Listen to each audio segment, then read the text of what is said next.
Good evening and welcome into the April 6th edition of CUTV Newscenter. I'm Danny Beck. Beginning with community news tonight, the California community will be holding the 22nd annual Pike Run Youth Fishing Festival on April 22nd at the California Rotary Park, beginning at 8 a.m. The event, in collaboration with the university's Parks and Recreation Management Program, along with many others, will allow young boys and girls under the age of 15 to catch fish of all sizes. Registration for the event will begin at 7 a.m. until 12 noon, along with a dedication of the newly restored Pike Run Stream area from the university and town officials at 7:30. Those in attendance may bring their own gear. However, they may also borrow equipment from a CalU student volunteer thanks to the Fish and Wildlife Commission's Borrow a Rod and Reel program. The festival will include vendors who will be selling bait, tackle, food, and beverages. Make sure to bring your best gear and bring home an award for the biggest fish. A trend that began with Mansfield University announcing that possible faculty layoffs would occur at the end of the 2017-18 academic years have now led to 4 other schools across the state of Pennsylvania to do the same.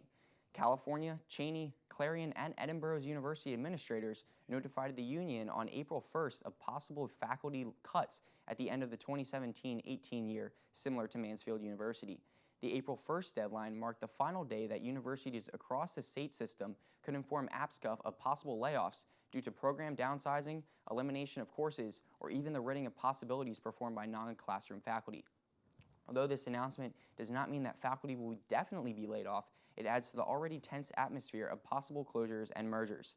Stay tuned to the state system's website along with APSCUF's press release page at apscuf.org for more information about the ongoing talks.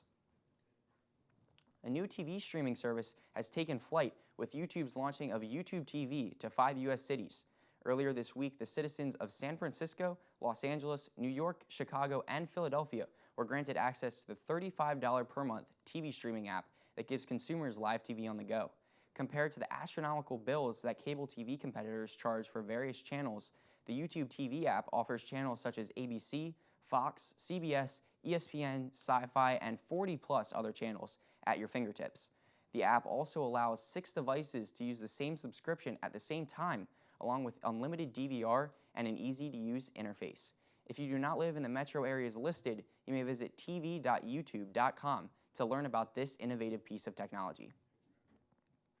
In other news, emergency crews were called to the scene of a fatal car crash in California Borough. At approximately 3:50 p.m. on March 25th, California Borough Police, along with the Brownsville Ambulance Service, responded to a 2-vehicle crash on Malden Road at East Malden Drive. The crash resulted in 6 occupants of the 2 vehicles who were injured being flown to Pittsburgh trauma facilities. Allegheny General Hospital released information that a 26-year-old female occupant was pronounced dead from injuries occurred in the crash. All names from the crash are not being released until all families have been notified. Robots will take over the campus of California University of Pennsylvania on April 13th through the 14th, as the U.S. Army will host an interactive experience for all to attend. The Army Mobile Exhibit Company will roll out their 60-foot climate-controlled semi, which includes classrooms, 2 kiosks, and other equipment, all a part of the Army's cutting-edge STEM program, which incorporates sciences, technology, engineering, and math. As CalU President Geraldine Jones spoke earlier this semester at the spring convocation for faculty and staff, the idea of acknowledging the STEM initiative as one of the special missions for the university creates events like the Army's interactive experience as opportunities for students on campus to gain valuable experience in the ever-changing field of technology. The family-friendly event is free to the public and will take place on April 13th from 10 a.m. till 6:30 p.m. and again on April 14th from 10 a.m. till 3 p.m. in front of the Natali Student Center. The CalU Wildlife Society hosted their annual Outdoor Bash on the 25th of March. We sent Colin Kirkwood and Ryan Kaufman down to check it out. I went to the annual CalU Outdoor Bash to get a chance to see what it's all about. After I filled up on the many fantastic food options, I caught up with Carol Bichetti, who told me about the event. Yeah, so the Wildlife Society is the professional society for wildlife professionals, and we've had a student chapter here since 1996, and the mission of the Wildlife Society is to educate the upcoming students and to represent the society both in Washington and around the country. and to try to conserve both the North American model, where hunters are the first conservationists, and to preserve the biodiversity of the country. Later, Luke Gray informed me on what this event means for the members. All right, so pretty much all the members in the Wildlife Society are inspiring to be professional conservationists, and like he called this, and working with animals, especially endangered animals, endangered species. So this event is, we're raising money to send each other, or to send ourselves to the international conference, where we get to network with professionals. And finally, I sat down with some of the event goers to find out what their favorite dishes were. I'd have to say the alligator, hands down. That's the best thing you can get here. I enjoyed the bacon wrap venison. It was really good too as well. And the last thing we got here is we got some smoked trout, and that's the last thing we'll dive into.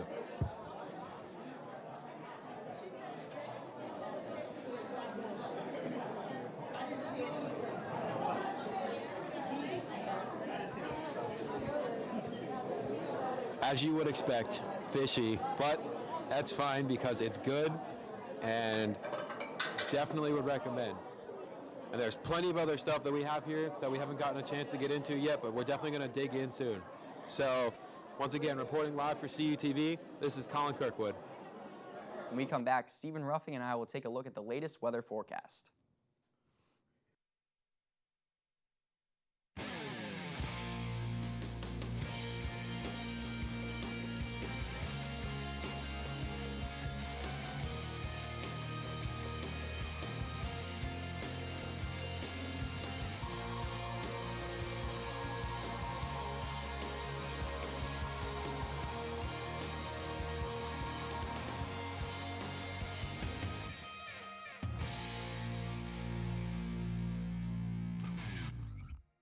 For almost 30 years, CUTV has been the campus and community home for local news, sports, and entertainment. Broadcast in 100,000 homes in southwestern Pennsylvania, CUTV provides complete coverage of Vulcan sports as well as high school football coverage. Broadcast weekly live, CUTV Newscenter provides coverage of local and campus events, weekend weather, sports highlights, and feature stories. For more information on CUTV, check us out on the web, friend us on Facebook, or follow us on Twitter.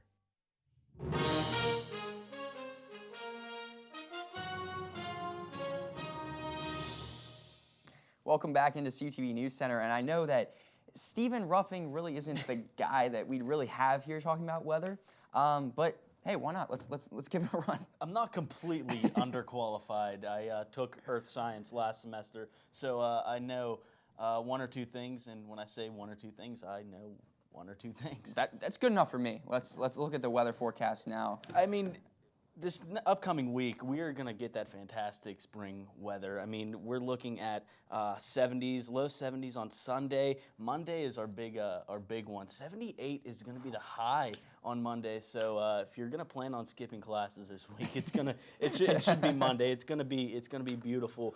And Tuesday, low 73 or high 73, and then throughout the weekend, Wednesday to Friday, back into the 60s. Yeah, and the big one is tomorrow, a possible snow shower. Really weird. It came out of nowhere. It kind of seems like it's been similar to what they say April showers bring May flowers. It's pretty rainy out today at least.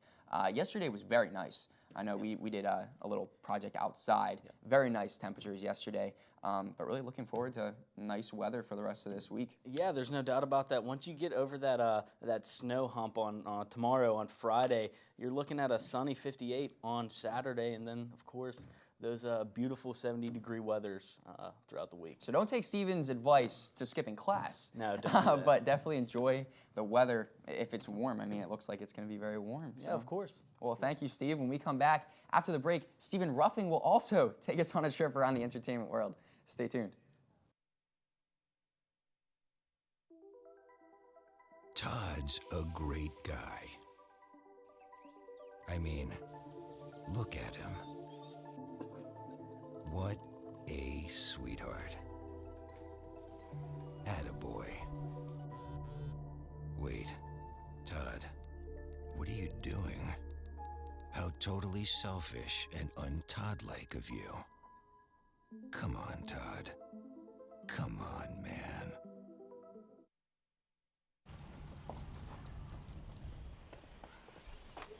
recorder.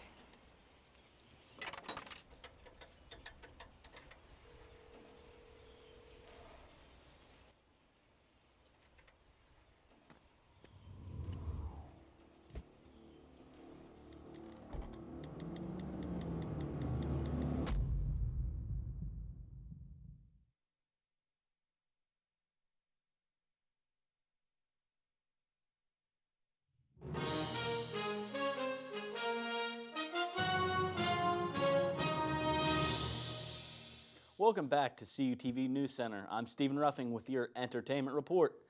CUTV's media companions WCAL will be holding their Lock-In for a Cause on April 7th to April 9th. I sat down with Jared Safranco to learn a little more about it. The WCAL Lock-In for a Cause is a great fundraiser for a good cause. During the sit-down, I wanted to learn more about what this year's Lock-In is all about. So the basic premise is that there are 6 inmates. 6 of us, and myself included, will be locked in the station. Won't be allowed to leave the media suite for 48 hours. And the goal is to raise money for us to raise enough bail money for us to get out. Essentially, I've set the goal at $750 per person. Along with Jared, 5 DJs are currently trying to raise money for bail. These DJs are also the DJs participating in the 48-hour lock-in. So there is Emily Rice, who is a sophomore. There is Evan Peffer, who is a freshman. Joe Carter, who's also a freshman. John Bolt, who's a sophomore. And and Alicia Lackey, who is a sophomore this year. As the business director, Jared has a very important role in getting the event together. I'd have to say my biggest role as business director for the Locked In for the Cause event would have to be as the head organizer of the whole event. I'm reaching out to the charity to make sure we're doing everything right in their name. I'm reaching out to local businesses to make sure or to see if they're willing to donate. I'm making sure that everybody who's involved is helping raise money and things like that.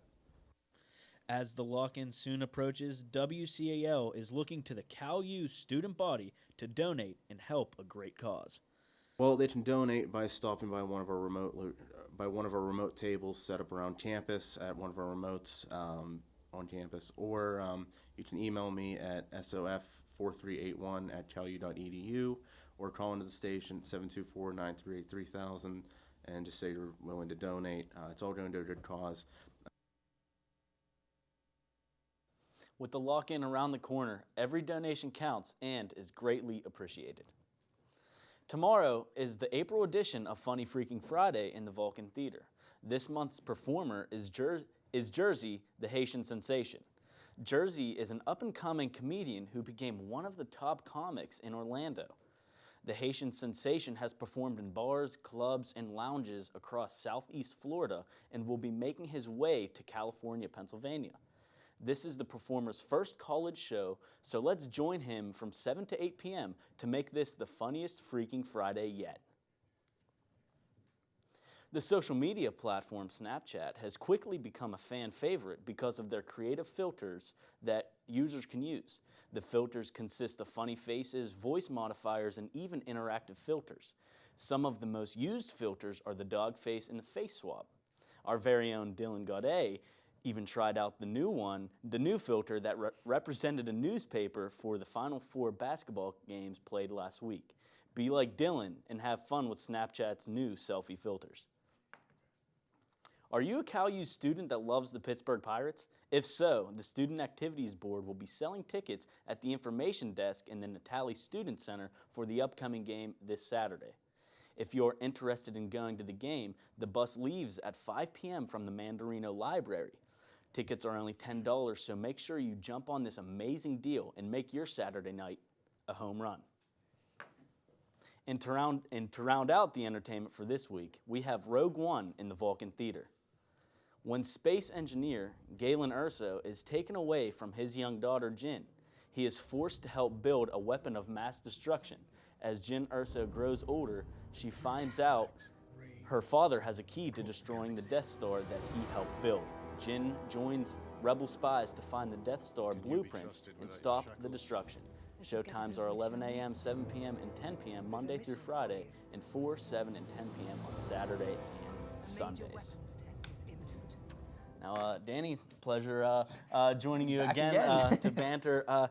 Something pretty incredible that CUTV is in kind of pre-production with is the first animated produced show that we have done, Swish Dunkerton, made by our own Colin Kirkwood. And we're even voices in it. I'm looking forward to it. I believe Colin Kirkwood came up with this idea in a graphic design class. Yeah. So to incorporate that, as you said, to our first animated show done on CTV, kind of a switch up. I'm really looking forward to seeing how it really plays out. Yeah, there's no doubt about that. It's going to be a lot of fun. I mean, the drawings aren't completely there, but it's going to be a lot of fun. I think it's basketball orientated. It's a group of basketball friends that just like to help out their friends and play basketball. And I know I'm going to be Walk-On Wally, and you're going to be Hookshot Henry, I believe. Hookshot Henry. At least, so it's really smart names.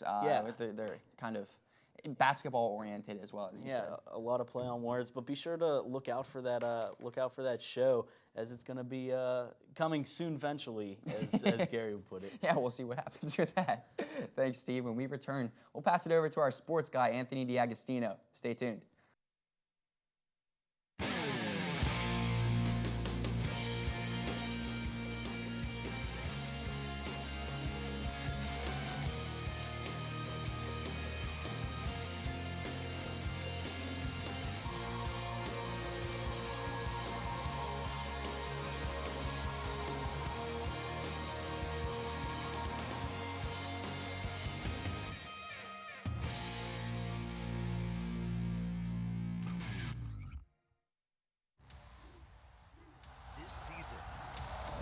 Pride and pageantry of college football. Is that a catch? Oh, yeah! Can all be found in one place. He will score! Touchdown! NCAA.com. From the biggest matchups come breakout performances. Heaving one deep. Those game-changing moments live here. Stay in the game all season long with NCAA.com. From court to court and lane to lane, under the lights or under the sun, no one delivers Division II sports like NCAA.com. The center of D2 is inside the NCAA.com hub, with exclusive highlights of every sport and live broadcasts of every Division II championship found nowhere else. Make NCAA.com yours, the home of Division II college sports.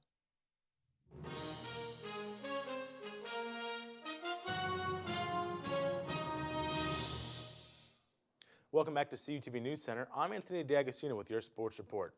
This past Tuesday, New York Jets NFL safety and former CalU football star Rontez Miles came to Cal to talk to a class about his life before college, his college life, and life in the NFL.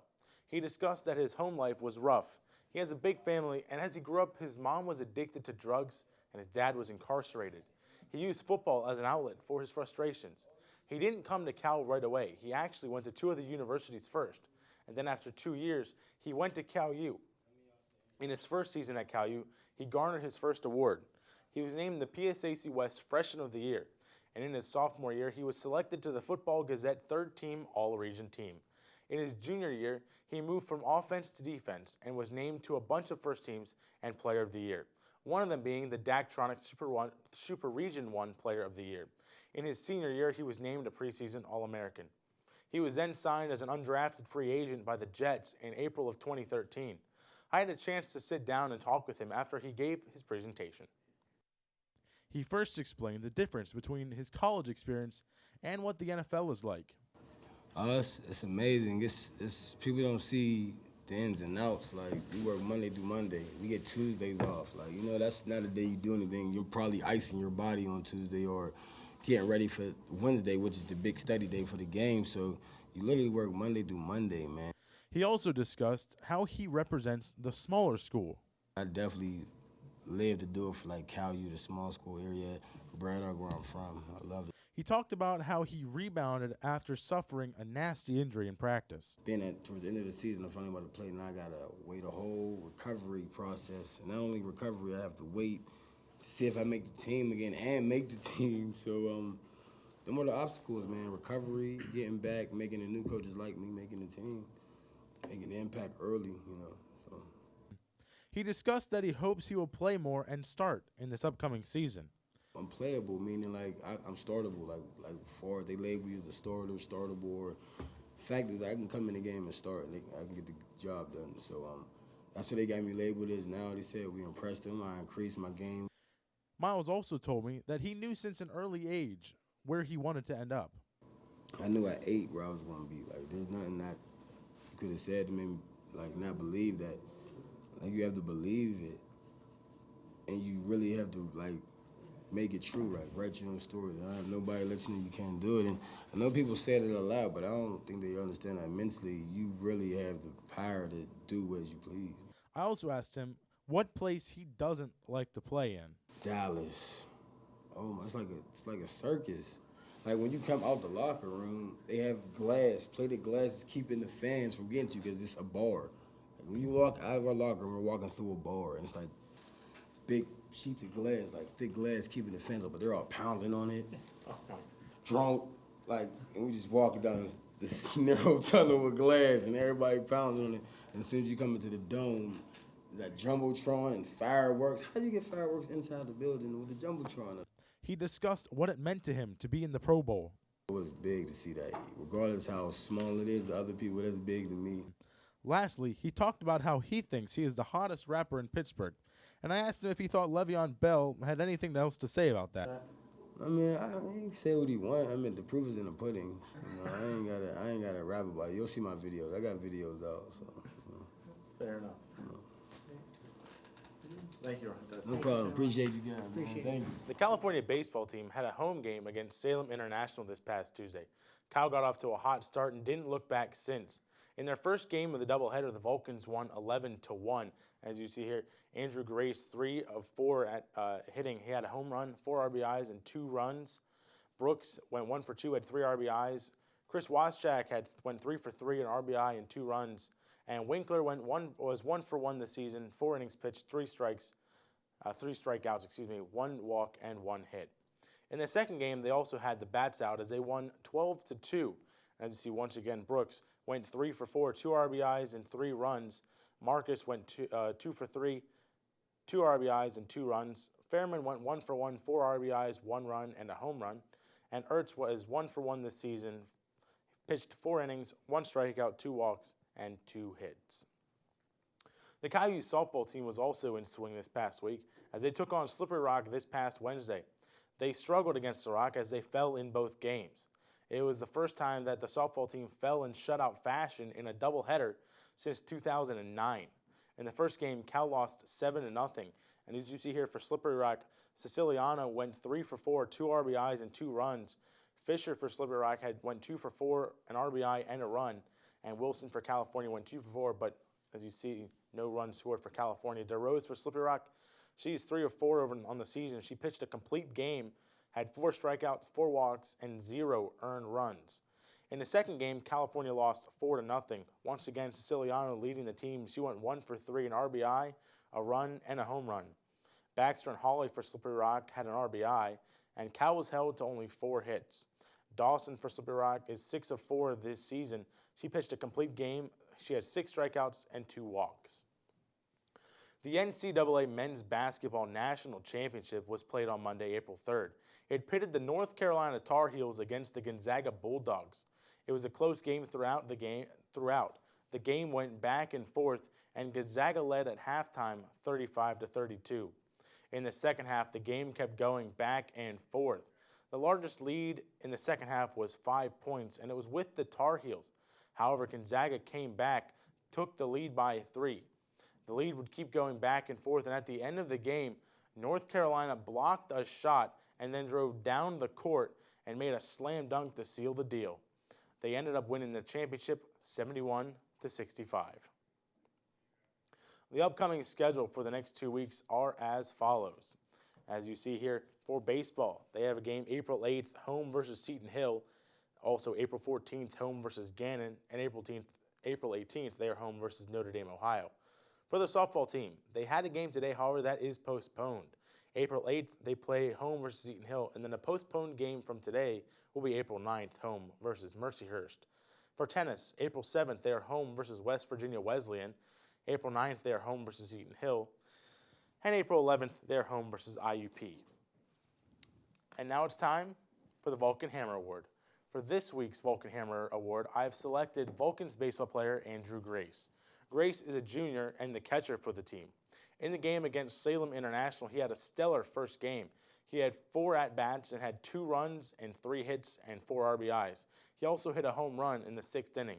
He had 2 stolen bases, and his batting average was .429. And Danny, we talked about Rontez Miles, but another thing in the NFL, last year they streamed live on Twitter some of their Thursday night football games. This year, it's to a different organization.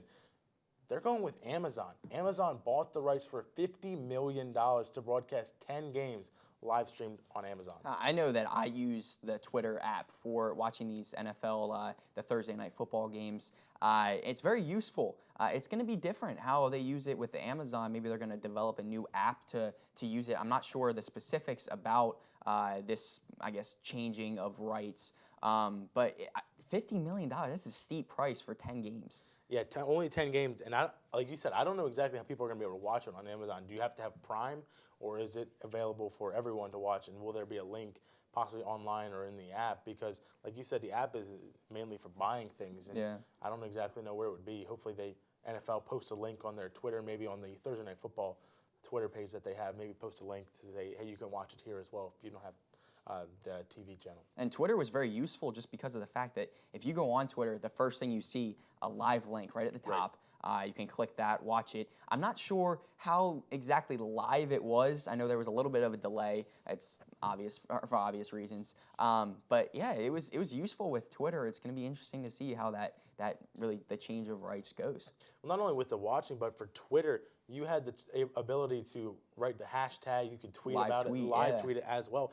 Amazon, I'm not so sure they have that capability. Mm-hmm. And maybe it's still, although it's going to be used on Amazon, maybe there's going to be something that they can do with the Twitter side of things. I'm sure Amazon has a Twitter page. They can tweet in and all that stuff. It was useful just because you could see that live stream of people commenting, that using the hashtag. And also the announcers, they could use that as well. And the incorporation of Amazon might be a little bit interesting, we'll say the least.